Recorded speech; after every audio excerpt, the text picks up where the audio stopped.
Okay जी, बिस्मिल्लाहिर्रहमानिर्रहीम। आज का लेक्चर जो है वो शुरू करते हैं। तो फर्स्ट ऑफ ऑल अगेन, कल के लेक्चर का मोनोपोली का ख़ास तौर पे अगर कोई क्वेश्चन है, किसी किस्म का कोई डाउट है, कोई चीज़ आप में से कोई क्लियर करना चाहता है तो रेज हैंड कर लें वन बाय वन। हम डिस्कस कर लेते हैं, उसके बाद फिर इंशाल्लाह नेक्स्ट ओलिगोपोली का टॉपिक शुरू करेंगे। जी कुरतुलैन, आपका क्या क्वेश्चन है भाई? वालेकुम सलाम। थोड़ा सा इलैबोरेट कर दे। दोबारा आपकी आवाज नहीं आ रही सही। बोला कि एक्स इनएफिशिएंसी को थोड़ा सा दोबारा कर दे। हाँ, एक्स इनएफिशिएंसी, इसको एक सिंपल पॉइंट से पहले समझें। देखें, जो हमने कल दो ग्राफ ड्रॉ किए थे एक्स इनएफिशिएंसी और प्रोडक्टिव इनएफिशिएंसी के लिए, उसमें जो हमारे पास सेकंड ग्राफ था एक्स इनएफिशिएंसी, देखिए हमने एक्सप्लेन ये किया, चलें दोनों एतराजात इकट्ठे समझ लें, उससे क्लैरिफाई हो जाएगा। हमने कहा कि जो किसी भी फर्म की एवरेज कॉस्ट होती है वो उसके मिनिमम पॉइंट पे एग्जिस्ट करती है। मोस्ट एफिशिएंट पॉइंट हमने कहा, लेट अज्यूम ये क्वांटिटी आउटपुट लेवल है 1000 यूनिट, लेकिन मोनोपोलिस्ट जो है वो आमतौर पे इससे पीछे कहीं प्रोड्यूस कर रहा होता है। लेट अज्यूम हम कहते हैं मोनोपोलिस्ट फिलहाल 700 यूनिट जो है वो प्रोड्यूस कर रहा है, मार्केट में सप्लाई कर रहा है। अब अगर कॉस्ट के हिसाब से देखें तो शायद मोनोपोलिस्ट ये 700 यूनिट 20 रुपीज एवरेज कॉस्ट पे प्रोड्यूस कर रहा हो, लेकिन एक्चुअली वो इसको 17 रुपए पर भी प्रोड्यूस कर सकता है। लेकिन 17 रुपए की प्रोडक्शन तक पहुंचने के लिए मोनोपोलिस्ट को क्या करना पड़ेगा? आउटपुट लेवल जो है वो 7,000 से 700 से, सॉरी ये 7,000 नहीं, 700 से 1,000 आउटपुट पे ले जाना पड़ेगा। लेकिन मोनोपोलिस्ट ये फील करता है कि ज्यादा आउटपुट प्रोड्यूस करके अगर मैं मार्केट में सप्लाई करूंगा तो मेरी प्रोडक्ट की तो प्राइस फॉल कर जाएगी। तो मोनोपोलिस्ट इनएफिशिएंटली प्रोड्यूस करता रहता है इसी पॉइंट पे। लेट अज्यूम इसको हम पॉइंट ए कह देते हैं। वो पॉइंट बी की तरफ या most efficient point of average cost की तरफ मूव नहीं करता, क्योंकि more quantity mean lesser price in the market. अब ये यहां तक जो प्रॉब्लम था ये तो था प्रोडक्टिव इनएफिशिएंसी का, कि प्रोडक्टिविटी के लिहाज से वो जितना बेहतर हो सकता है उतना होने की कोशिश नहीं कर रहा, मोस्ट एफिशिएंट पॉइंट को अचीव नहीं कर रहा। तो इकोनॉमिस्ट ने ये सजेस्ट किया कि चलें ठीक है, आप प्रोडक्शन लेवल 700 से 1,000 पे ना लेके जाएं, आप प्रोडक्शन लेवल 700 पर ही रखें, लेकिन आप ये कर लें कि आप अपनी एवरेज कॉस्ट को पहले से बेहतर कर लें। अब आपका प्रोडक्शन लेवल वही रहेगा 700 यूनिट ही, लेकिन आप पहले से बेहतर हो गए 18, 19, 17, 16, कोई भी हम लेवल ले सकते हैं, जस्ट एन एग्जांपल, कि फर्म जो है वो अपनी एवरेज कॉस्ट को नीचे शिफ्ट कर ले। एवरेज कॉस्ट को नीचे शिफ्ट करने का मतलब होता है कि आपने टेक्नोलॉजी वगैरह तो चेंज नहीं की, लेकिन आपने अपनी मशीन्स की इंप्रूवमेंट पे, लेबर की इंप्रूवमेंट पे, लेबर की टेक्निकल स्किल पे, इन चीजों पे पैसा खर्च किया है और उससे आपकी मौजूदा प्लांट की ही एफिशिएंसी बेहतर हो गई है। अब आप आउटपुट तो 700 यूनिट प्रोड्यूस करेंगे, लेकिन आप एफिशिएंट हो गए हैं पहले से। तो इकोनॉमिस्ट कहते हैं कि मोनोपोलिस्ट को ऐसा करना चाहिए कि लेट अज्यूम वो आउटपुट के मोस्ट एफिशिएंट पॉइंट पे नहीं भी जा सकता तो वो अपनी करंट एवरेज कॉस्ट को कम तो करे इंप्रूवमेंट ला के, लेकिन मोनोपोलिस्ट ये काम भी नहीं करता। इसको कहा जाता है एक्स इनएफिशिएंसी, कि टेक्नोलॉजिकली, टेक्निक्स, स्किल्स के लिहाज से भी मोनोपोलिस्ट अपने आप को इंप्रूव करने की कोशिश नहीं करता। ये दोनों चीजें फिर इनएफिशिएंसी कहलाती हैं। जी निम्रा, आपका क्या क्वेश्चन है भाई?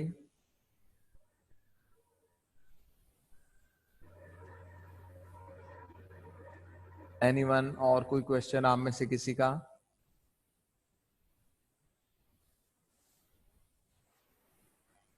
जी फायजा, आपका क्या क्वेश्चन है?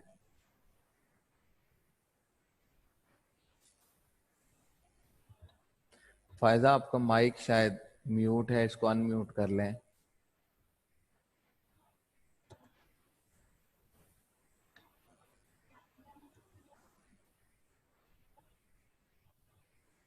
स्टिल आपका माइक म्यूट जा रहा है, अनम्यूट करें इसे।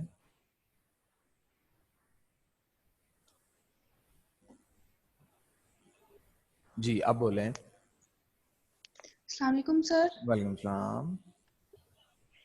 सर मैंने आपसे क्वेश्चन पूछना था नॉर्मल लॉस से रिलेटेड। सर ये जो सिचुएशन है मैक्सिमाइजिंग प्रॉफिट वाली, जहाँ पर मार्जिनल कॉस्ट मार्जिनल रेवेन्यू की इक्वल आती है, सर नॉर्मल लॉस में इसी पॉइंट मतलब ये कैसे, मतलब सेंस नहीं बन रही कोई। मतलब कि पॉइंट तो वही है कि मार्जिनल कॉस्ट रेवेन्यू के लिए इक्वल है, जी लेकिन जी, हमें उस पॉइंट पर लॉस हो रहा है। आप इस बात को ऐसे समझ लें कि देखें, पहले दोनों चीजों को अलग अलग समझें। मसलन हमारे पास हमने जो कॉस्ट का कॉन्सेप्ट किया, उसमें हमें पता है कि आउटपुट लेवल लेट अज्यूम 0 से 1000 तक ए फर्म की मार्जिनल कॉस्ट जो है उसका बिहेवियर कुछ इस तरह का है। हमें पता है शुरू में डिक्लाइन करती है, मोस्ट एफिशिएंट पॉइंट पे आती है, देन राइज कर जाती है। अब इस सिचुएशन में फॉर एग्जांपल आप कह लें इसका ये जो स्टार्टिंग पीक पॉइंट है ये 15 रुपए की कॉस्ट है, मार्जिनल कॉस्ट फर्म की। और जैसे जैसे फर्म आउटपुट लेवल इंक्रीज करती जाती है, ये 14, 13, 12, मिनिमम ये लेट अज्यूम 10 को टच करती है, फिर दोबारा राइज होती जाती है।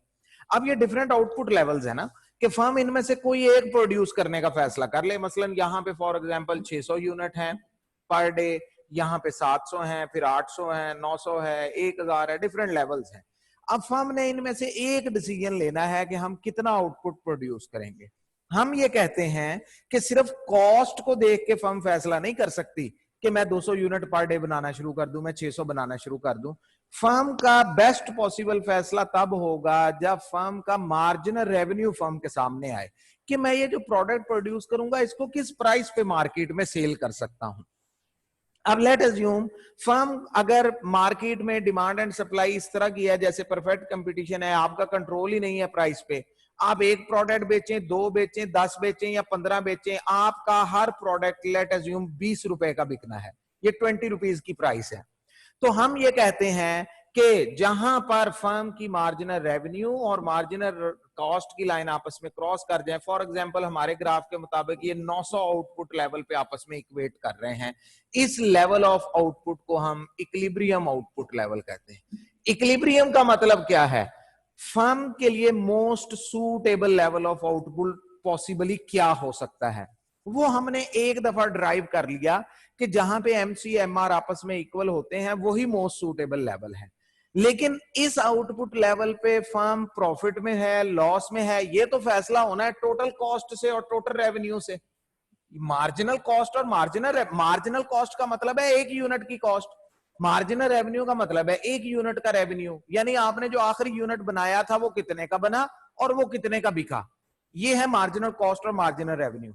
अब इस एक यूनिट की प्राइस से तो फैसला नहीं हो सकता कि प्रॉफिट ओवरऑल फर्म जो है फिलहाल वो लॉस में है या प्रॉफिट में। लॉस या प्रॉफिट का फैसला तो टोटल कॉस्ट और टोटल रेवेन्यू से होगा। और टोटल कॉस्ट को अगर हम क्वांटिटी से डिवाइड कर दें तो हमारे पास आंसर आ जाएगा एवरेज कॉस्ट, और अगर हम टोटल रेवेन्यू को क्वांटिटी से डिवाइड कर दें तो हमारे पास आंसर आ जाएगा एवरेज रेवेन्यू। यानी एवरेज कॉस्ट और एवरेज रेवेन्यू का कंपैरिजन हमारे लिए जरूरी है ये पता करने के लिए कि करंटली जो आउटपुट लेवल फर्म प्रोड्यूस कर रही है उस फर्म पे उस लेवल ऑफ आउटपुट पे फर्म प्रॉफिट में जा रही है, लॉस में जा रही है, या क्या सिचुएशन है। और अगर प्रॉफिट है तो कितना प्रॉफिट है, नॉर्मल है या सुपर नॉर्मल है, और अगर लॉस है तो कितना लॉस है, कम लॉस है जिसको हमने सब नॉर्मल प्रॉफिट कहा, या शटडाउन पॉइंट वाला लॉस आ गया है। तो ये एवरेज कॉस्ट और एवरेज रेवेन्यू का कंपैरिजन इसी आउटपुट लेवल पे किया जाएगा। वो फिर हम करते हैं कि इसी आउटपुट लेवल पे आप कंपेयर कर लें प्राइस को, क्योंकि हमने कहा हुआ है price is equal to average revenue, और इसको यानी एवरेज रेवेन्यू या प्राइस को कंपेयर करना है किसके साथ, एवरेज कॉस्ट के साथ। फिर हमने 4 कंडीशंस निकाल ली कि अगर प्राइस इस आउटपुट लेवल पे एवरेज कॉस्ट से ज्यादा हो, सुपर नॉर्मल प्रॉफिट। अगर प्राइस एवरेज कॉस्ट के इक्वल हो, नॉर्मल प्रॉफिट। ये दो तो हो गए हमारे पास प्रॉफिट के केस। 2 कंडीशंस हमने निकाल ली कि if price is less than average cost, ये हो गया लॉस, सब नॉर्मल प्रॉफिट। और तीसरी condition, if price is equal to AVC, average variable cost. पहले तीनों में एवरेज कॉस्ट है, इसमें हम एबीसी यानी फिक्स्ड कॉस्ट का फैक्टर निकाल के कंपेयर कर रहे हैं। तो अगर पूरी की पूरी फिक्स्ड कॉस्ट निकलने के बाद प्राइस बड़ी मुश्किल से सिर्फ एवीसी के इक्वल आती है, तो इसका मतलब है फर्म अपने मिनिमम पॉइंट ऑफ लॉस पे पहुंच चुकी है। Minimum point in the sense ये कि ये लास्ट लेवल है, अगर इससे प्राइस 1 पैसा भी नीचे चली गई तो फर्म का लॉस इतना ह्यूज हो जाएगा कि फर्म फिर प्रोडक्शन कंटिन्यू नहीं रख सकेगी, उसे बिजनेस शट डाउन कर देना चाहिए। तो ये 4 कह लें आप केसेस हैं, लॉस और प्रॉफिटेबिलिटी के, 2 प्रॉफिट के 2 लॉस के। तो यहां पे अपनी कंफ्यूजन क्लियर कर लें कि एमसीएमआर की कंडीशन का मतलब ये नहीं है कि एमसीएमआर बराबर है तो प्रॉफिट लॉस तो पता चलता है प्राइस से और कॉस्ट से। आपकी एवरेज प्राइस क्या है जो आपको एक प्रोडक्ट की मिल रही है मार्केट में, और आपकी एवरेज कॉस्ट क्या है एक यूनिट की। मार्जिनल्स दोनों ही जो है, रेवेन्यू का भी मार्जिनल और कॉस्ट का भी, वो तो सिर्फ लास्ट यूनिट की प्राइस को एक्सप्लेन करते हैं। जी फायजा, आपका क्या क्वेश्चन है भाई?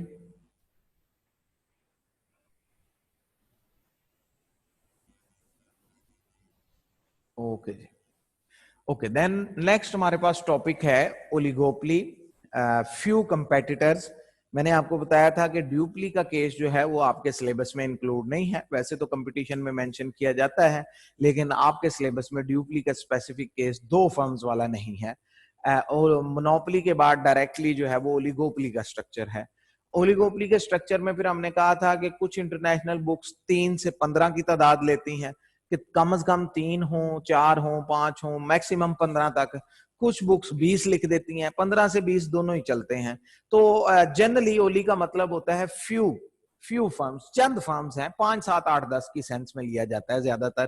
तो कोई भी ऐसा बिजनेस, कोई भी ऐसी इंडस्ट्री जिसमें फ्यू फर्म्स आपस में compete कर रही हों, उसे हम इकोनॉमिक्स की जुबान में ओलिगोपली स्ट्रक्चर कहते हैं। अब रियल वर्ल्ड में सबसे ज्यादा बिजनेस स्ट्रक्चर यही पाया जाता है। मतलब पाकिस्तान में आप देखें, cellular companies, Ufone, वारिद, ATC, Mobilink वगैरह ओलिगोपली है। कार मैन्युफैक्चरर पाकिस्तान में टोयोटा, सुजुकी, होंडा, 1-2 हवाई वगैरह, हंडाई वगैरह, और 1-2 आप और देख लेंगे, लेट अज्यूम 5 है या 6 हैं, ओलिगोपली स्ट्रक्चर है। फिर इसी तरह से आपको कई और कंपटीशन, कई और बिजनेसेस की एग्जांपल्स मिल जाएंगी। तो ज्यादातर रियल वर्ल्ड में ओलिगोपली बिजनेस का मॉडल ज्यादा एग्जिस्ट करता है। तो इसको हम इन डिटेल समझेंगे। इसमें 5-6 के करीब क्वेश्चंस हैं, कुछ क्वेश्चन 7-8 नंबर के हैं, कुछ क्वेश्चन 5 नंबर, 6 नंबर के हैं। तो टोटल हमारे पास कम से कम 6-7 क्वेश्चन इस टॉपिक में हैं। ओके जी, देन पहला क्वेश्चन बिल्कुल उसी पैटर्न पे जिस तरह हमने पहले 2 कंपटीशन किए, परफेक्ट और मोनोपोली। बिल्कुल यहाँ पर भी कैरेक्टरिस्टिक्स और फीचर्स हैं। सबसे पहले यहाँ पे एक बात जरा समझ लें, क्योंकि रियल वर्ल्ड में, हकीकी दुनिया में सबसे ज्यादा मॉडल जो अप्लाई होता है कंपटीशन का वो ओलिगोपली है। तो इस टॉपिक को थोड़ा सा बाकी टॉपिक्स के मुकाबले में वेटेज सिलेबस में ज्यादा दी गई है, एक बात। दूसरी बात, बिल्कुल इसी वजह से ये जो मैंने लिंक दिया कि रियल वर्ल्ड मॉडल ज्यादा एग्जिस्ट करता है, इसी वजह से जो हमने टेबल या चार्ट में कंपैरिजन किया था प्रॉपर्टीज का, उन प्रॉपर्टीज के अलावा कुछ इंपॉर्टेंट पॉइंट जो है वो यहाँ पे एडिशनल भी दिए गए हैं। ये सारे के सारे आपके सिलेबस में इंक्लूड हैं। तो ओलिगोपली का अगर क्वेश्चन फीचर्स का, कैरेक्टरिस्टिक्स का आ जाता है तो ये कम से कम 6-7 नंबर का क्वेश्चन है। आपसे कहा जाता है जी एनी 7 फीचर्स जो है उनको अच्छे तरीके से एक्सप्लेन कर दें। तो कुछ पॉइंट वही आएंगे जो हमने टेबल में भी किए हुए थे, जहां पे सब कंपटीशन का कंपैरिजन था, लेकिन 3-4 पॉइंट जो है वो टोटली डिफरेंट भी हैं और बहुत इंपॉर्टेंट भी हैं। सिर्फ यही नहीं है कि वो यहाँ पे ऐड कर दिए गए हैं, एडिशनल है, वो बहुत ज्यादा इंपॉर्टेंट है। उनकी बुनियाद पे ओलिगोपली बहुत अच्छा एक्सप्लेन होता है। ओके जी, first of all few sellers या फ्यू प्रोड्यूसर्स आप कह लें, अगेन हमने कहा फ्यू प्रोड्यूसर्स की कोई फिक्स रेंज नहीं है, लेकिन 3 से 15, 3 से 20 को हम फ्यू सेलर्स काउंट करते हैं। तो कोई भी ऐसी इंडस्ट्री, कोई भी ऐसा बिजनेस मॉडल जिसमें फर्म्स की, प्रोड्यूसर्स की तादाद इस रेंज के अंदर हो, that is called oligopoly market. Then next हमारे पास है ओलिगोपोली के बाद सम इन्फ्लुएंस ओवर प्राइस। देखिए फर्म्स की तादाद 3, 4 हो सकती है, 5 हो सकती है, 10 हो सकती है, तो हर फर्म का अपनी अपनी प्रोडक्ट पे कुछ ना कुछ प्राइस इन्फ्लुएंस है। फर्म्स की तादाद परफेक्ट कंपटीशन की तरह हजारों लाखों में तो है नहीं कि आप अपनी प्रोडक्ट की प्राइस ही चेंज ना कर पाए, इतना टाइट सिचुएशन में आप आए हुए हैं। तो ये 5 फर्म हो, 8 हो या 10 हो, ये अगर इनमें से कोई फर्म चाहे कि मैं अपनी प्रोडक्ट की प्राइस थोड़ा सा बढ़ा दूं, थोड़ा सा कम कर दूं, टारगेट्स कई हो सकते हैं, कम करना है सेल बढ़ाने के लिए, प्रॉफिटेबिलिटी के लिए, कोई भी रीजन हो सकती है, लेकिन प्राइस पे कंट्रोल है किसी हद तक, फर्म डिसीजन ले सकती हैं अपनी मर्जी से। मोनोपोली की तरह बेतहाशा या फुल कंट्रोल तो नहीं है, लेकिन some influence over price. Okay जी, then third important point oligopoly business का जो हमें नजर आता है, interdependence of firms due to close substitute. Firms एक दूसरे पे डिपेंड बहुत ज्यादा करती हैं, डिपेंड इन द सेंस क्योंकि ये क्लोज सब्स्टिट्यूट हैं, बिल्कुल मिलती जुलती चीजें ये प्रोड्यूसर प्रोड्यूस करते हैं, 4, 5, 6, 7 फर्म्स हैं, तो एक का कोई भी एक फर्म का फैसला दूसरी फर्म को बहुत ज्यादा इफेक्ट करता है। तो हर फर्म दूसरी फर्म के डिसीजंस को बहुत क्लोजली वॉच करती है। अगर दूसरी फर्म ने आउटपुट इंक्रीज कर दिया है तो मार्केट पे इफेक्ट आएगा, प्राइस कम कर दिया है मार्केट पे इफेक्ट आएगा, प्राइस बढ़ा दिया है इफेक्ट आएगा। तो आप बहुत कीनली दूसरों के डिसीजन देख रहे होते हैं कि वो क्या फैसला कर रहे हैं, हम उसके मुकाबले में कैसा फैसला करें, क्या उसके डिसीजन को फॉलो करें तो हमारा फायदा है, फॉलो ना करें तो हमारा फायदा है। लेकिन यानी कि आप ये कह सकते हैं कि किसी भी कंपेटिटर फर्म का कोई भी डिसीजन जो है आप उसको क्लोजली वॉच करते हैं और फिर अपनी सेंस या अपनी बेनिफिट के मुताबिक आप डिसीजन लेते हैं कि हमने अब क्या करना है। तो इंटरडिपेंडेंस बहुत ज्यादा है ओलिगोपोली फर्म्स की। Then advertisement and marketing, oligopoly structure में आपको एडवर्टीजमेंट बहुत ज्यादा नजर आएगी, मार्केटिंग पे बेतहाशा पैसा हर फर्म खर्च कर रही है, और फिर मार्केटिंग के आपको पता है इंटरनेट है, मीडिया है, टेलीविजन है, सोशल मीडिया है, रोड्स पे होर्डिंग है, कोई भी मैकेनिज्म यूज किया जा सकता है। इवन कुछ बिजनेसेस में सारे मैकेनिज्म ही यूज होते हैं। तो ओलिगोपोली में आपको एडवर्टीजमेंट और मार्केटिंग बहुत ज्यादा नजर आएगी। इस पे हर फर्म स्पेशली जो है वो बजट अलॉट करती है, पैसा खर्च करती है अपनी कैंपेन चलाने के लिए। देन एक बहुत इंपॉर्टेंट पॉइंट, इस पॉइंट की बुनियाद पे हम अगले क्वेश्चंस 2-3 करेंगे जो मेन क्वेश्चन है ओलिगोपोली के, graphical explanation. Inside competition, outside agreement.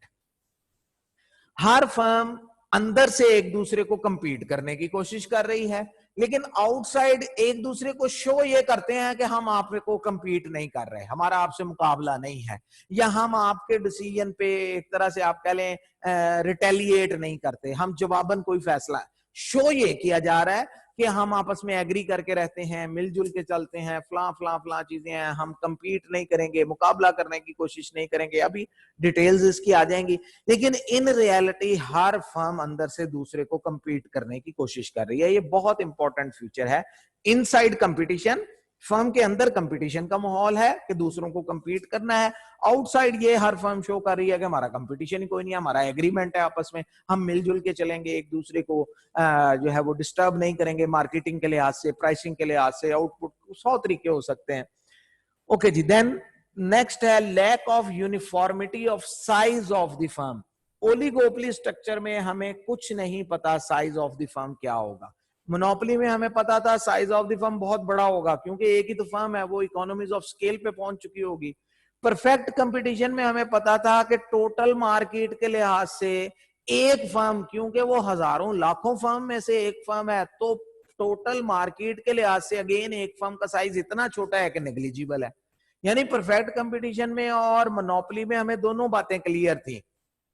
कि परफेक्ट कंपटीशन में जितनी मर्जी बड़ी फर्म हो, टोटल इंडस्ट्री के लिहाज से उसका साइज इतना छोटा है कि वो कुछ नहीं कर सकती, इंडस्ट्री को डिस्टर्ब नहीं कर सकती, प्राइसेस को, आउटपुट को बहुत ज्यादा डिस्टर्ब नहीं कर सकती। मोनोपोली में हमें पता था टोटल फर्म ही एक है, लार्जेस्ट साइज है, वो प्राइस, क्वांटिटी, हर चीज को फुल कंट्रोल करती है। लेकिन ओलिगोपोली में हमें क्लियर नहीं है। मसलन मैं एक एग्जांपल दे देता हूं, हो सकता है ओलिगोपोली में 7 फर्म्स हों, उनमें से एक अकेली फर्म ने मार्केट का 80% शेयर कैप्चर किया हुआ हो, बाकी 6 की 6 फर्म सिर्फ 20% को शेयर कर रही हैं, 2-2, 3-3, 4-4%। एक पॉसिबिलिटी ये भी है। नेक्स्ट पॉसिबिलिटी, फर्म्स की तादाद अब भी 7 है, लेकिन उन सब ने मार्केट को बराबर कैप्चर किया हुआ है, 15-16, 15%, 14% सबका शेयर है, 15% सेल्स एक ही हिस्से में आ रही है, 15-15, 14 वगैरह, तकरीबन बराबर साइज की फर्म है, ये भी पॉसिबल है। तीसरी पॉसिबिलिटी, हो सकता है कि 7 फर्म्स हों और उनमें से 3 फर्म्स जो हैं उन्होंने 50% मार्केट को कैप्चर किया हुआ है या 70% को, और बाकी 4 फर्म्स ने थोड़ा सा कम शेयर। तो कोई क्लैरिटी नहीं है, आपको oligopoly model to model variation नजर आएगी। कहीं पे छोटी छोटी फर्म्स की ओलिगोपोली है, कहीं पे 1 या 2 फर्म बहुत ज्यादा लार्जर हैं, बाकी छोटी हैं, कहीं पे बराबर साइज है, कहीं पे कोई डिफरेंट सिनारियो है। तो ओलिगोपोली में हम क्लियरली मोनोपोली और परफेक्ट कंपटीशन की तरह क्लियरली नहीं बता सकते कि टोटल मार्केट के लिहाज से फर्म्स का साइज किस तरह का होगा, किसी भी तरह का हो सकता है। देन नेक्स्ट है, demand curve is negatively sloped with no regular shape. ये बहुत इंपॉर्टेंट है, डिमांड कर्व होगी तो नेगेटिवली स्लोप्ड।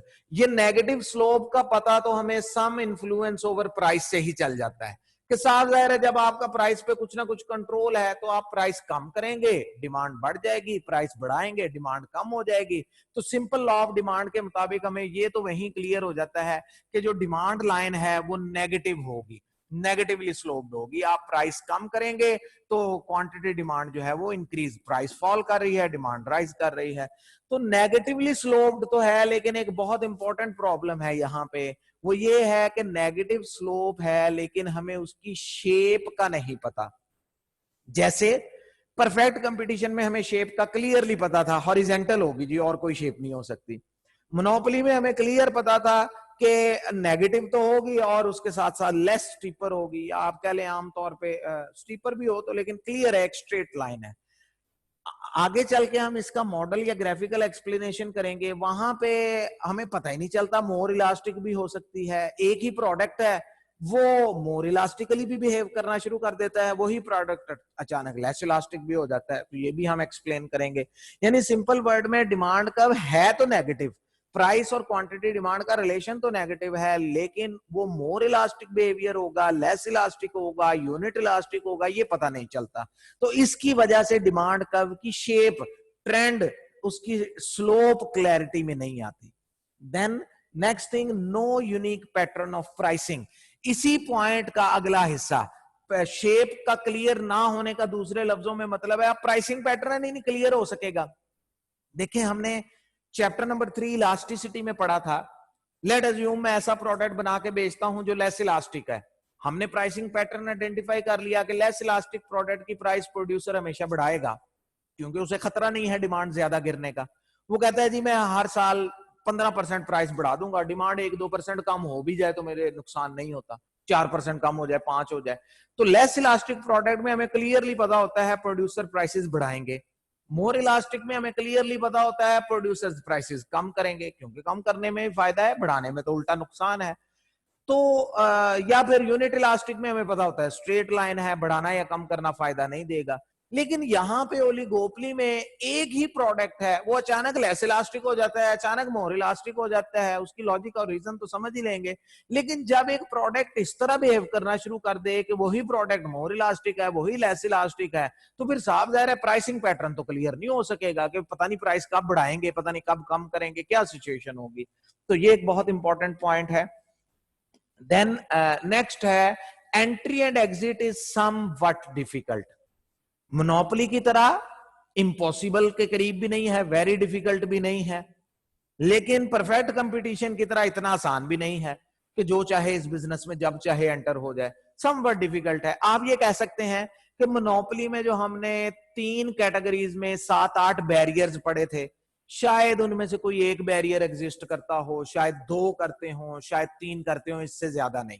यानी मोनोपोली के जो हमने मैनी बैरियर्स पढ़े थे, मोनोपोली में तो हो सकता है वो सारे बैरियर्स एट ए टाइम मौजूद हो, इसलिए एंट्री पॉसिबल ही ना रहे। लेकिन ओलिगोपोली में शायद उनमें से कोई एक आध बैरियर हो, 2 हो, और वो फिर बैरियर इतने वीक हैं कि कुछ फर्म्स उसको ओवरकम कर लेती हैं, बिजनेस में एंटर हो जाती हैं, लेकिन कुछ फर्म्स जो ओवरकम नहीं कर पाती। तो इसको हम लिखते हैं फिर सम बट डिफिकल्ट है, थोड़ा बहुत मुश्किलात हैं, रुकावटें हैं। ऐसा भी नहीं है मोनोपोली की तरह कि न्यू फर्म बिल्कुल एंटर ही ना हो सके, और परफेक्ट कंपटीशन की तरह ऐसे भी नहीं है कि जब चाहे न्यू फर्म एंटर हो रही है, जब चाहे एग्जिट कर रही है। देन अगेन बहुत बहुत इंपॉर्टेंट पॉइंट, जिस तरह मैंने इनसाइड कंपटीशन आउटसाइड एग्रीमेंट का बताया, mergers are obvious and also cause of oligopoly. ये 2 लफ्ज अच्छी तरह से फोकस करें। मर्जर्स ऑब्वियस हैं, ओलिगोपोली का नतीजा मर्जर ही निकलना है, और रिवर्स वर्डिंग, मर्जर ही वजह है ओलिगोपोली की। यानी ओलिगोपोली मार्केट में ये दोनों बातें जुड़ी हुई हैं। मर्जर का मतलब क्या होता है? किसी एक फर्म का दूसरी फर्म को परचेज कर लेना, 2 फर्म्स का आपस में मर्ज कर जाना, एक ही बिजनेस मैनेजमेंट के अंडर आ जाना। एक फर्म सेल हो जाए दूसरे को तो भी मर्जर ही है, दोनों मिलकर चलाना शुरू कर दें तो भी मर्जर ही है। लेकिन ओलिगोपोली में हम ये कहते हैं जी कि मर्जर्स लाजमी है, हर 1-2 साल के बाद आपको मर्जर्स होते नजर आएंगे। एक फर्म दूसरी को खरीद लेती है, बड़ी फर्म छोटी को खरीद लेती है, छोटी बड़ी को खरीद लेती है, ये दोनों मिलकर चलना शुरू हो जाती हैं। मर्जर्स लाजमी है। और फिर हम दूसरी बात ये करते हैं कि ओलिगोपोली की वजह भी मर्जर्स ही है। अब इस बात को जरा और डिटेल में समझें। देखें, पाकिस्तान में इसकी वेरी गुड एग्जांपल हमने कहा cellular companies, Warid, Ufone, Telenor, Warid वगैरह, ये सब ओलिगोपोली है। इसी तरह से कार मैन्युफैक्चरिंग ओलिगोपोली है। तो ओलिगोपोली मार्केट में हमें अक्सरियत में एक चीज नजर आएगी कि फर्म्स मर्ज होती जाएंगी। अब पिछले अगर आप 10-15 साल की पाकिस्तान की स्टडी देखें तो सेलुलर कंपनीज में वारिद और मोबिलिंक ये 1-1.5 साल पहले मर्ज हो गए। उससे पहले जो है वो पाकटेल और जोंग वो आपस में मर्ज हो गए। देन उससे पहले इंस्टाफोन होता था, वो मर्ज हो गए आपस में। तो मर्जर्स होते रहेंगे। फिर इसके साथ एक और चीज, नेक्स्ट थिंग क्या है, एक तरफ मर्जर्स हो रहे हैं, फिर तो ये होना चाहिए कि 7-8 फर्म्स थी, कुछ अरसे बाद मर्जर हुआ, 6 रह गई, फिर मर्जर हुआ, 5 या 4 रह गई, फिर मर्जर हुआ, फिर 2 रह गई, फिर मोनोपोली बन जाती। लेकिन मोनोपोली नहीं बनेगी। जब मर्जर होते होते आहिस्ता आहिस्ता तादाद थोड़े पे पहुंचती है, 2-4-5 साल बाद एक न्यू एंट्रेंट मार्केट में आ जाता है, तादाद फिर 3-4-5 पे चली जाती है, 1-2 और आ जाते हैं, तो मोनोपोली भी नहीं बन रही। दूसरी तरफ हमने कहा जी न्यू फर्म आती रहती है, तो मसलन ऑलरेडी बिजनेस में 10-15 फर्म्स हैं, 1 साल बाद न्यू फर्म आ जाए, फिर 2 साल बाद एक और आ जाए, फर्म्स की तादाद बढ़ते बढ़ते 20 को क्रॉस कर जाए, 5 साल बाद ही कर जाए, 10 साल बाद ही कर जाए, 20 को क्रॉस करके मोनोपोलिस्टिक कंपटीशन की तरफ चली जाए, ये भी रेयरली होता है। क्यों नहीं होता? फर्म्स नई आई है, 2-4 फर्म्स मर्ज हो गई हैं, तादाद फिर उधर ही आ गई है। तो ये बहुत इंपॉर्टेंट सेंटेंस है, इसको अच्छे तरीके से ज़हन नशीन कर लें कि मर्जर्स आर ऑब्वियस, मर्जर्स होने लाजमी है। ओलिगोपोली का नतीजा ही मर्जर निकलता है, वो मॉडलिंग में भी हम समझ लेंगे। तो ओलिगोपोली में मर्जर जरूर होंगे, और मर्जर्स ओलिगोपोली के कायम रहने में बहुत बड़ी वजह भी है कि ओलिगोपोली मोनोपोली में भी कन्वर्ट नहीं हो पाती, और ओलिगोपोली मोनोपोलिस्टिक कंपटीशन भी नहीं बन पाती अक्सर औकात, ज्यादातर। तो इन दोनों की वजह के मर्जर्स ही कॉज है, मर्जर ही उसका रिजल्ट है। देन नेक्स्ट थिंग, होमोजीनियस और differentiated product but close substitute. बाज़ औक़ात हमें नजर आएगा कि मोनोपोली फर्म जो है उनका प्रोडक्ट बिल्कुल होमोजीनियस है, 100% सिमिलैरिटी है, ना होने के बराबर डिफरेंस है, कुछ शायद 19-20 का कोई क्वालिटी वाइज कोई छोटा मोटा डिफरेंस रह जाए, प्रोडक्ट की टाइप, शेप, स्टैंडर्डाइजेशन उस लिहाज से बिल्कुल एक जैसा है। और बाज़ औक़ात हमें नजर आता है कि ओलिगोपोली का प्रोडक्ट बिल्कुल ही दूसरे से डिफरेंट है, टोटली डिफरेंशिएटेड है। दोनों बातें पॉसिबल हैं। मसलन ये जो पाकिस्तान में पेट्रोल कंपनीज हैं, शेल, पीएसओ, टोटल, पार्को, हैस्कॉल, बाइको और 5-7 हैं, ओलिगोपोली स्ट्रक्चर है, लेकिन इनका प्रोडक्ट बिल्कुल होमोजीनियस है, एक ही जैसा, सब के सब पेट्रोल ही सेल करते हैं। को 19-20 का शायद कोई फर्क हो, स्टैंडर्डाइजेशन के लिहाज से सबका ऑयल 95 स्टैंडर्ड का है, फिर बाकी प्रोडक्ट भी एक जैसा है, सब कुछ तो काफी हद तक होमोजीनियस प्रोडक्ट है। लेकिन दूसरी तरफ हमें कई ओलिगोपोलीज ऐसी नजर आती हैं जो टोटली डिफरेंशिएटेड प्रोडक्ट बनाती हैं सब्स्टिट्यूट ही लेकिन डिफरेंशिएटेड। जैसे कार मैन्युफैक्चरर्स हैं, सुजुकी, टोयोटा, होंडा, तीनों गाड़ियां ही बनाते हैं, लेकिन सुजुकी जो है वो ज्यादातर आप कह लें 1500 सीसी से छोटी गाड़ियां प्रोड्यूस करना प्रेफर करती है। होंडा जो है वो 1500 सीसी से ऊपर की गाड़ियां प्रोड्यूस करना प्रेफर करता है ज्यादातर। टोयोटा जो है वो 1000 सीसी, 1200, 1300, 1400, 1500, 2000 तक इन बिटवीन। यानी प्रोडक्ट तो गाड़ियां ही बना रहे हैं, एक दूसरे का सब्स्टिट्यूट है, लेकिन डिफरेंशिएट बहुत ज्यादा है प्रोडक्ट्स के दरमियान। तो ओलिगोपोली दोनों तरह के बिजनेसेस में हमें नजर आती है। जो होमोजीनियस प्रोडक्ट हो, इंटरनेशनल बुक्स में बाज़ औक़ात उनको प्योर ओलिगोपोली लिख दिया जाता है, लेकिन ओलिगोपोली ही कहलाती है। Okay, lack of market information और इम्परफेक्ट नॉलेज, ये तो कॉमन पॉइंट है, हम उस टेबल में भी कर चुके हैं कि परफेक्ट नॉलेज जो है वो प्रोड्यूसर या कंज्यूमर के पास कंप्लीट नहीं होगा, इम्परफेक्ट होगा। तो ये 7-8 पॉइंट थे मेनली। इसमें ये आखिरी पॉइंट आप इग्नोर भी कर दें तो कोई इश्यू नहीं है, इंफॉर्मेशन वाला। बाकी जो सारे पॉइंट हैं वो बहुत इंपॉर्टेंट हैं। 7 नंबर का, 8 नंबर का, 6 नंबर का क्वेश्चन आ सकता है।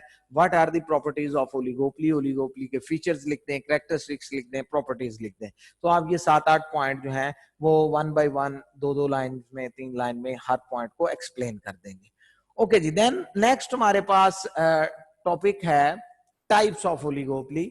बेसिकली 2 टाइप्स आपके सिलेबस में इंक्लूड है, इन दोनों को हम इन डिटेल करेंगे। दोनों का क्वेश्चन 7-8 नंबर का बनता है, लेकिन उसमें डिटेल और भी कुछ है, वो भी हम साथ साथ करेंगे।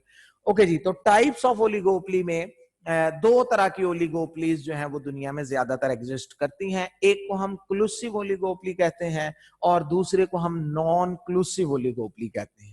यानी कि ओलिगोपोली के 2 ही स्ट्रक्चर रियल वर्ल्ड में एग्जिस्ट करते हैं, या तो ओलिगोपोली क्लूसिव होगी या नॉन क्लूसिव होगी। अब इन दोनों में क्या फर्क है, ये प्रॉपर क्वेश्चन है दोनों, 7-7 नंबर का, 8-8 नंबर का। वो आपको कैसे कह सकता है, एक्सप्लेन क्लूसिव ओलिगोपोली, ग्राफिकली उसको एक्सप्लेन कर दे, मॉडल बना दे, क्या है क्या सिचुएशन नहीं है। दूसरा क्वेश्चन भी वो आपको दे सकता है, एक्सप्लेन नॉन क्लूसिव ओलिगोपोली, उसका भी ग्राफ है, उसको एक्सप्लेन कर दें और क्या सिचुएशन है। तो ये दोनों क्वेश्चन ही 7 से 8 नंबर के हैं। लेकिन क्लूसिव ओलिगोपोली को समझने से पहले एक आध एडिशनल क्वेश्चन है 5 नंबर का, वो भी जरा समझ लें, फिर हम उसका प्रॉपर मॉडल या ग्राफ करेंगे। ओके, पहले डेफिनेशन समझिए क्लूसिव ओलिगोपोली की। Firms may attempt to join together in oligopoly markets. Oligopoly markets में क्योंकि फर्म्स की तादाद कम होती है, 3, 4, 8, 10, मैक्सिमम हाईएस्ट डेफिनेशन पे भी चले जाएं तो 15 या 20 हो सकती है, 20 से ऊपर तो है ही नहीं, उसको तो फिर हम मोनोपोलिस्टिक कहते हैं। तो फर्म्स की तादाद कम होती है, इस वजह से नतीजा क्या निकलता है, firms may attempt to join together. हो सकता है इन 10-15 कंपनीज के सीईओज, एंटरप्रेन्योर्स मिल के चलने की कोशिश करें। If they were to do this, they could act as a monopoly. अगर वो ऐसा करने में कामयाब हो जाएं कि हम जी 5 कंपनीज हैं, हम जी 8 कंपनीज हैं, हम 6 फर्म्स हैं, हम मिल के कोई मार्केट का हल निकाल लेते हैं, प्राइस सेटिंग का कोई फैसला कर लेते हैं। अगर ओलिगोपोली ऐसा करने में कामयाब हो जाए तो वो ओलिगोपोली तकरीबन मोनोपोली ही बन जाती है। साफ जाहिर है, जब 6 की 6 फर्म्स मिल गई हैं तो और डिसीजन एक जगह होना है तो फिर तो वो मोनोपोली हो गई, full control over price, output भी अपनी मर्जी का सेट करेंगे, प्राइस भी चार्ज करेंगे। Setting the price high to make high profit, और आमतौर पे इस तरह की एक्टिविटी कि मोनोपोली लाइक हम गैदरिंग क्रिएट कर लें, इसका मकसद एक ही होता है, प्राइस को इंक्रीज करना, मार्केट में प्रोडक्ट की शॉर्टेज क्रिएट करना, सप्लाई को कम करना ताकि प्राइस लेवल बढ़ जाए। Oligopolies acting in this way are known as cartels. जो ओलिगोपोलीज इस तरह से बिहेव करती हैं उनको कार्टल्स कहा जाता है। Cartel actually a group of oligopoly firms जो मिलकर म्यूचुअल प्राइसिंग करना शुरू कर दें, मार्केट में आउटपुट को सब मिलके कंट्रोल करना शुरू कर दें, रेड्यूस कर दें, सो दैट के प्राइस इंक्रीज की जा सके। इंटरनेशनल लेवल पे दुनिया की बेहतरीन एग्जांपल कार्टल की जो है वो ओपेक है, जो ऑयल प्रोड्यूसिंग कंट्रीज की कार्टल है। उनमें कह लें आप 10-12 के करीब, 15 के करीब बड़े जो ऑयल प्रोड्यूसिंग कंट्रीज हैं। सबसे टॉप पे इस वक्त करंटली सऊदी अरेबिया है, शेयर ऑफ प्रोडक्शन के लिहाज से रशिया है, अमेरिका है, उसके अलावा फिर कतर है, कुवैत है, और 5-7 कंट्रीज हैं, वेनेजुएला है, चाइना है और है। तो उनमें से आप कह लें कि ये जो टॉप कंट्रीज हैं इनमें से कुछ कंट्रीज नॉन ओपेक कहलाते हैं, मसलन रशिया उसमें इंक्लूड नहीं है, चाइना नहीं है, लेकिन बाकी कंट्रीज ने मिलकर ग्रुप बनाया हुआ है। लेकिन इवन देन कि रशिया और चाइना ओपेक में इंक्लूड नहीं है, इसके बावजूद जब आउटपुट का डिसीजन होता है तो वो ओपेक और नॉन ओपेक कंट्रीज मिलकर फैसला, अगेन कार्टेल लाइक सिचुएशन ही है। तो ये इंटरनेशनल लेवल पे वेरी जो है वो गुड एग्जांपल है, लेकिन ये कंट्रीज लेवल पे है। प्राइवेट बिजनेस के लेवल पे फिर आप स्मॉलर लेवल पे विद इन कंट्री एग्जांपल्स दे सकते हैं। Okay, collusive oligopolies are rare due to the following reasons. दुनिया में क्लूसिव ओलिगोपोली की एग्जांपल्स बहुत कम मिलेंगी आपकी, उसकी दो बड़ी वजूहात हैं। यानी क्लूसिव ओलिगोपोलीज आमतौर पे एग्जिस्ट नहीं करती। क्यों नहीं करती? पहला प्रॉब्लम, कार्टेल मेंबर्स में wish secretly to sell more output than the allotted share। सबसे पहला प्रॉब्लम जो मैंने आपको हाईलाइट भी किया था, इनसाइड कंपटीशन आउटसाइड एग्रीमेंट। एक दूसरे से मिलते हैं तो वहां फैसला कर लेते हैं कि ओके हम आउटपुट कम करेंगे, प्रोडक्ट मार्केट में कम सप्लाई करेंगे, सबको कोटा अलॉट हो जाता है जी, आप 2% कम कर दें, आप 4%, ये अकॉर्डिंग टू मार्केट साइज ही होता है, लेकिन कोई ना कोई एग्रीमेंट हो जाता है कि जी इस फर्म ने आउटपुट में 1% कमी करनी है, इसने 2%, इसने 6%, इसने 3%, यानी टोटल सप्लाई हम फॉर एग्जांपल 20% कम करने जा रहे हैं। पर्पस क्या है कि जब हम 20% कम प्रोडक्ट सप्लाई करेंगे तो प्रोडक्ट की प्राइस बढ़ जाएगी, सबको मुनाफा होगा, ज्यादा कीमत हम वसूल करेंगे, लेकिन अलॉटेड शेयर से ज्यादा सेलिंग करना शुरू कर देते हैं। मुझे अलॉट हुआ है जी कि आपने रोजाना के 50 यूनिट मार्केट में सप्लाई करने हैं, मैं कहता हूं 52 कर देते हैं, किसी को क्या पता चलेगा, दूसरा भी ऐसे ही कर रहा है, तीसरा भी। तो इन रियलिटी मार्केट में तो फालतू प्रोडक्ट आ रहा है, तो प्राइस कैसे कंट्रोल आप कर सकेंगे? तो पहली वजह कि क्लूसिव ओलिगोपोली एग्जिस्ट ही नहीं करती, या बन भी जाए तो ज्यादा अरसा नहीं चल पाती। उसकी पहली वजह हमने कहा जी कि फर्म्स इनसाइड कंपीट करती हैं एक दूसरे को, अलॉटेड कोटा पे नहीं चलती, इस वजह से कार्टेल फेल हो जाता है, क्लूसिव ओलिगोपोली एग्जिस्ट नहीं करती।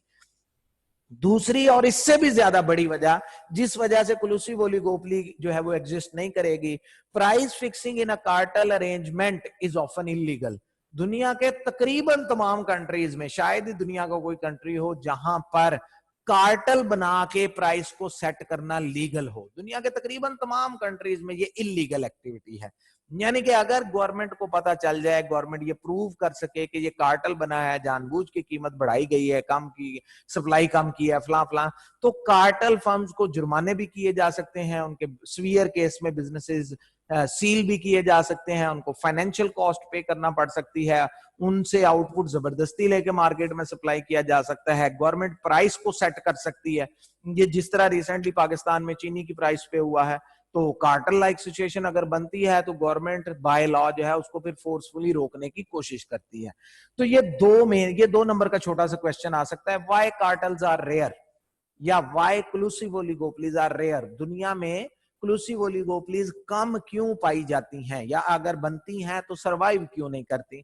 तो ये दो मेन रीजंस हैं। ओके जी, ये तो खैर दो मेन रीजंस थी जिससे हम लिंक करते हैं कि क्लूसिव ओलिगोपोलीज आमतौर पे हमें नजर क्यों नहीं आती है, बहुत कम क्यों है। ओके जी, नेक्स्ट हमारे पास टॉपिक है, ये आप कह लें 5 नंबर का question, conditions for collusive oligopoly. Let assume हम कहते हैं जी कि इलीगैलिटी का फिलहाल कॉन्सेप्ट छोड़ दें कि कार्टेल बनाना इलीगल है, हम फर्ज कर लेते हैं इलीगल होने के बावजूद, इलीगल है या नहीं है, फिर भी ओलिगोपोली फर्म्स कोशिश करती हैं जी मुनाफा कमाने के लिए, हम कार्टेल बना लेते हैं। तो व्हाट आर द कंडीशंस, क्या रिक्वायरमेंट है कि अगर वो कार्टेल को कामयाब करना चाहते हैं, प्रोडक्ट की प्राइस मार्केट में बढ़ाना चाहते हैं, तो कौन कौन सी रिक्वायरमेंट पूरी होंगी तो कार्टेल मेंबर्स अपने मकसद में कामयाब होंगे? तो कंडीशंस फॉर क्लूसिव ओलिगोपोली जो है हमारे पास, one of the important points में से, only very few firms are operating which all are well known to each other. Firms की तादाद कम से कम हो। देखिए ओलिगोपोली में 3 फर्म्स हो तो भी ओलिगोपोली है, 4 हो तो भी ओलिगोपोली है, और दूसरी तरफ 20 हो तो भी, यानी 3 से 20 तक की लिमिट है। जितनी तादाद 3 की तरफ होगी, कम की तरफ, 3 फर्म्स हैं, 4 हैं, 5 हैं, 6 हैं, क्लूसिव ओलिगोपोली बनना आसान है। 6 लोगों का, 5 लोगों का एग्री करना किसी भी सिचुएशन में ज्यादा आसान लगता है, लेकिन 20 फर्म्स आपस में एग्री कर जाएं अलॉटेड कोटा और ये बात वो बात, इतना सप्लाई करना है इतना नहीं करना, वो जरा मुश्किल सिचुएशन है। तो सबसे पहला पॉइंट, ओलिगोपोली में फर्म्स की तादाद जितनी कम होगी उतने ज्यादा चांस है कार्टेल बनने के। Next thing, they are open with each other regarding cost and production methods. वो एक दूसरे से अपनी कॉस्ट ओपनली शेयर करें। ओपनली शेयर करने का मतलब, मैं फॉर एग्जांपल कहता हूं जी कि अगर आप मुझे कोटा कम करके अलॉट करेंगे, मैंने इतना आउटपुट बनाना है तो मेरी एवरेज कॉस्ट इतनी आएगी। दूसरी फर्म भी इसी तरह बताए कि मुझे जो कोटा अलॉट हुआ है, क्योंकि देखे ना, अगेन एक सेकंड के कि हमारे पास स्ट्रक्चर क्या है कि ये एवरेज कॉस्ट है जी, हर फर्म का अपना अपना ग्राफ होगा। एक फर्म को फॉर एग्जांपल रोजाना 100 यूनिट बनाने पे ये एवरेज कॉस्ट पड़ रही है, दूसरी फर्म को कोटा कम अलॉट होता है, उसकी एवरेज कॉस्ट कहीं और है, तीसरी फर्म का कोटा कुछ और है, चौथी फर्म को कोटा कुछ और। तो ये डिफरेंट सिचुएशन हो सकती है ना, कि कितना क्वांटिटी अलाउ की गई है किस फर्म को, और उस लेवल पे उसकी एवरेज कॉस्ट कितनी है। तो ओपनली वो अपनी अपनी एवरेज कॉस्ट जो है वो कोट करें, ताकि कोई ऐसा म्यूचुअल फैसला हो सके जो सबकी एवरेज कॉस्ट से ऊपर हो, वरना तो कार्टेल कंटिन्यू ही नहीं हो सकेगा। तो ये सेकंड कंडीशन है कि कॉस्ट से मुतल्लिक वो एक दूसरे के साथ फेयर हो, प्राइसिंग से और इन चीजों से। तीसरी condition, production techniques and cost of all the firms are similar. जितनी भी ये फर्म्स हैं, 3 फर्म है, 5 हैं, 8 हैं, 7 हैं, इनकी प्रोडक्शन टेक्निक और कॉस्ट का तरीकाकार तकरीबन मिलता जुलता हो। मैं आपको इसकी एग्जांपल, मसलन अगर ये 5 फर्म्स हैं और पांचों की पांचों फर्म्स एक ही तरह की मशीनरी इस्तेमाल कर रही हैं, तो ज्यादा चांसेस हैं कि इनकी एवरेज कॉस्ट एक दूसरे के करीब तरीन ही होगी, क्योंकि मशीन एक जैसी है। लेकिन अगर ये हो कि एक फर्म के पास तो जदीद तरीन टेक्नोलॉजी है और बाकी 4-5 फर्म्स ने, उन्होंने अभी तक वो टेक्नोलॉजी ही नहीं देखी, या उनके पास वो प्लांट ही अवेलेबल नहीं है, तो अब इन दोनों में कॉस्ट का डिफरेंस इतना ज्यादा आ जाएगा कि वो जदीद तरीन टेक्नोलॉजी वाली फर्म सबसे मोस्ट एफिशिएंट होगी। हो सकता है वही मार्कर जो बाकी फर्म्स 15 रुपए का बना रही हैं, ये फर्म 10 रुपए का बना रही हो। अब ये 5 रुपए का एवरेज कॉस्ट में जो इतना ज्यादा फर्क है, इन फर्म्स का एग्रीमेंट में एक दूसरे से एग्री करना बहुत मुश्किल है। जो 10 रुपए वाली फर्म है वो कोशिश करेगी प्राइस कहीं 15-16 पर ही सेट हो जाए, मुझे तो 5 रुपए प्रॉफिट मिल ही जाना है, हम आउटपुट ज्यादा कम ना करें। दूसरी फर्म्स ये कहेंगे जी हम 15 में तो बनाते हैं, तो 15 पे या 15.5 पे, 16 पे हम प्राइस सेट करें तो हमें क्या सुपर नॉर्मल प्रॉफिट मिलेगा। लेकिन अगर सिचुएशन ये हो कि एक ही तरह की टेक्निक है, मैं वही मार्कर 15 का बनाता हूं, दूसरा 15.2 का बना रहा है, तीसरा 14.8 का बना रहा है, हमारी कॉस्ट ऑफ प्रोडक्शन में कोई बहुत ज्यादा फर्क ही नहीं है, अब हम जल्दी एग्री कर जाएंगे, ठीक है 17 सेट कर लें, 18 सेट कर लें, प्राइस 19, जो भी प्रॉफिट प्राइस लाइन सेट होगी वो सबको तकरीबन बराबर बेनिफिट देगी।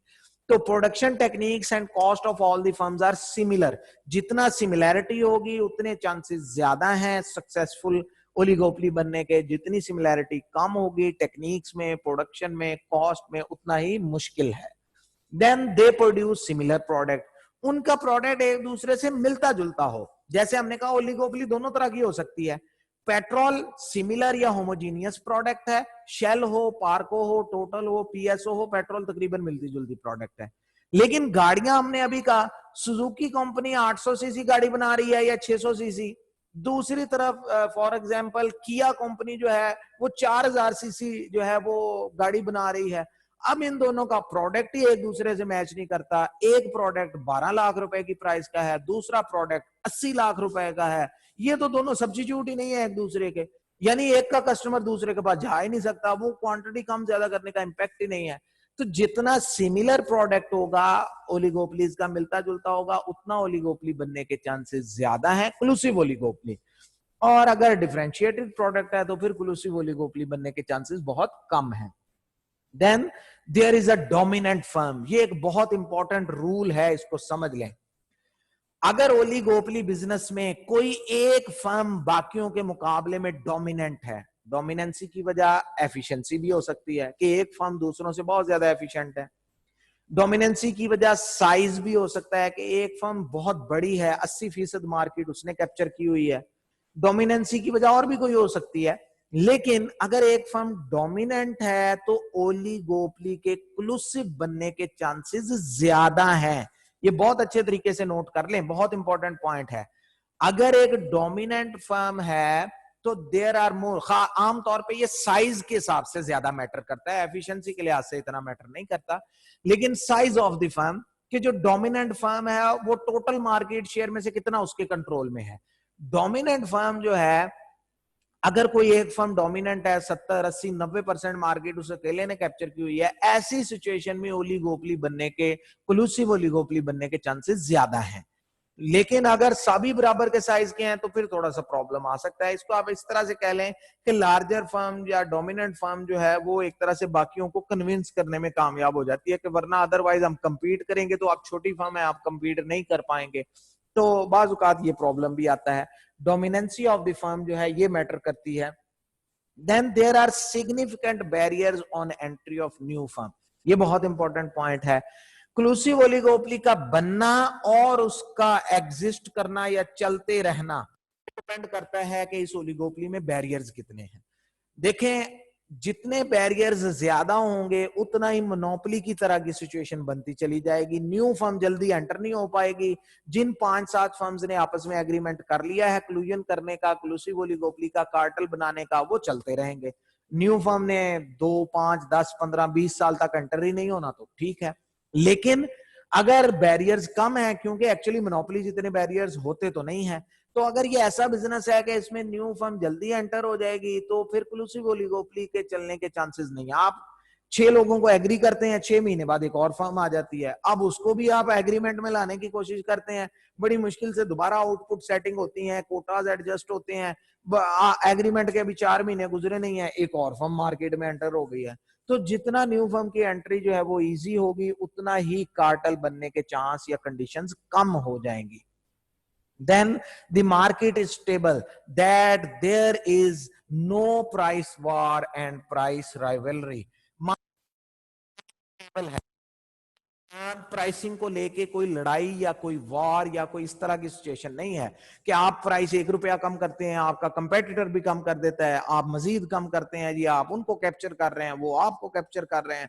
अगर ऑलरेडी मार्केट में ऐसे हालात बने हुए हैं, बेतहाशा कंपटीशन चल रहा है, तो ऐसी फर्म्स का आपस में एग्री करना जो है वो काफी हद तक मुश्किल है, पॉसिबल नहीं है क्लूसिव ओलिगोपोली। लेकिन आप अपनी मर्जी से प्राइस सेटिंग कर रहे हैं, वो अपनी मर्जी से, कोई खास कंपटीशन नहीं है और दोनों की प्राइस है भी मिलती जुलती, तो ऐसी सिचुएशन में जल्दी क्लूसिव ओलिगोपोली या कार्टेल बन जाएगा। तो दीज आर दी कंडीशंस और सिचुएशन। लास्ट पॉइंट है no intervention by the government, बहुत इंपॉर्टेंट पॉइंट, क्योंकि हमने कहा कि कार्टेल बनाना दुनिया के तकरीबन तमाम कंट्रीज में इलीगल है। तो अगर गवर्नमेंट को ये पता चल जाए कि ये फर्म्स हैं फलां बिजनेस में, ये कार्टेल बना रही हैं, प्राइसिंग को कंट्रोल करेंगी, आउटपुट कम करेंगी, फलां फलां फलां, तो हमने पहले भी कहा गवर्नमेंट फाइन कर सकती है, फलां काम कर सकती है, ये हो सकता है, वो हो सकता है। तो अगर गवर्नमेंट इंटरवीन करेगी, गवर्नमेंट की मुदाखलत है, गवर्नमेंट के कवानीन बहुत सख्त हैं, चेक एंड बैलेंस है, तो ऐसे हालात में कार्टेल बन भी गया तो शायद वो कामयाब ना हो सके। तो कार्टेल बनने के और उसकी सक्सेस की कंडीशंस हमने डिस्कस कर ली। कल इंशाल्लाह हम कार्टेल का ग्राफ भी करेंगे और फिर दूसरा टॉपिक आ जाएगा नॉन कार्टेल ओलिगोपोली जो होती है, जिसमें कार्टेल नहीं बनता, तो दोनों ग्राफ भी होंगे, डिस्कशन भी होंगी, उनकी एक्सप्लेनेशन भी होंगी। ओके, आज के लेक्चर में अगर किसी किस्म का आपका कोई क्वेश्चन है, कोई प्रॉब्लम है, तो वो रेज हैंड कर लें, अदरवाइज फिर हम क्लास ऑफ कर लेते हैं। जी, क्या क्वेश्चन है आपका? शावेज, शावेज है, क्या नाम है आपका?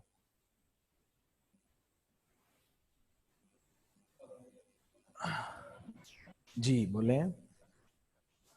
वैस जी, वालेकुम सलाम।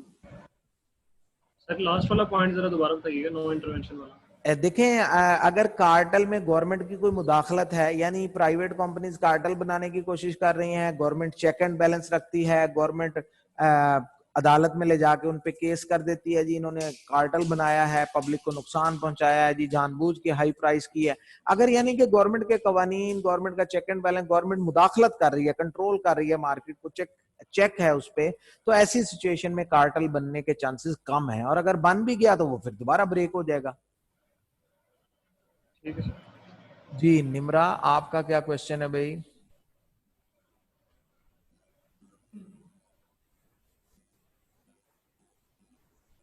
सर मैंने आपसे पहले भी क्वेश्चन किया था 1/2 MR इक्वल्स टू AR, इसका बता दे, एक्सप्लेन कर दें इसे। हाँ, ये है स्लोप। स्लोप जो है, देखें उसके लिए वर्ड अंडरस्टैंड करें, स्टीप होती है, स्टीप का मतलब है इसकी स्लोप ज्यादा, और फ्लैट होती है यानी सादे कम होती है। यानी अगर हम इसको मैथमेटिक्स की जुबान में लिखना चाहें तो we can say that slope of M R is all slope of A R. ये हम सिंपली लिख सकते हैं कि आप जब भी मार्जिनल रेवेन्यू और एवरेज रेवेन्यू की स्लोप कंपेयर करेंगे तो मार्जिनल रेवेन्यू की स्लोप ज्यादा होगी, एवरेज रेवेन्यू की स्लोप कम होगी। अब कितनी ज्यादा होगी इसको समझे। मसलन अगर एम आर की स्लोप 4 है तो मैथमेटिकली ए आर की स्लोप इसका बिल्कुल हाफ होगी 2। अगर एम आर की स्लोप 3 है फॉर एग्जाम्पल तो ए आर की स्लोप एग्जैक्टली इसका हाफ होगी 1.5। अगर एम आर की मार्जिनल रेवेन्यू की स्लोप फॉर एग्जाम्पल 1 है तो ए आर की स्लोप एग्जैक्टली इसका हाफ होगी 1.5। तो अब आपने अगर दोनों को आपस में रिलेशनशिप के तौर पे शो करना हो तो आप दो में से एक सेंटेंस यूज कर सकती हैं। या आप ये कह सकती हैं कि ए आर की स्लोप को डबल कर दें तो वो एम आर के बराबर हो जाएगी, या आप कह सकती हैं कि एम आर की स्लोप को हाफ कर दें तो वो ए आर के बराबर हो जाएगी। तो ये 1/2 of M R is equal to A R का मतलब कि अगर हम एम आर की स्लोप को हाफ कर दें 1/2 कर दें तो वो किसके इक्वल हो जाएगी, ए आर के। क्लियर है? ओके जी। अली बाजवा जी, आपका क्या क्वेश्चन है?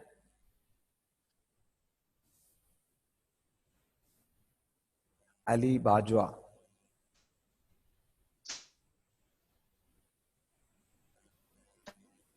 बोले। आपकी वॉइस ठीक नहीं आ रही यार, मुझे बिल्कुल भी।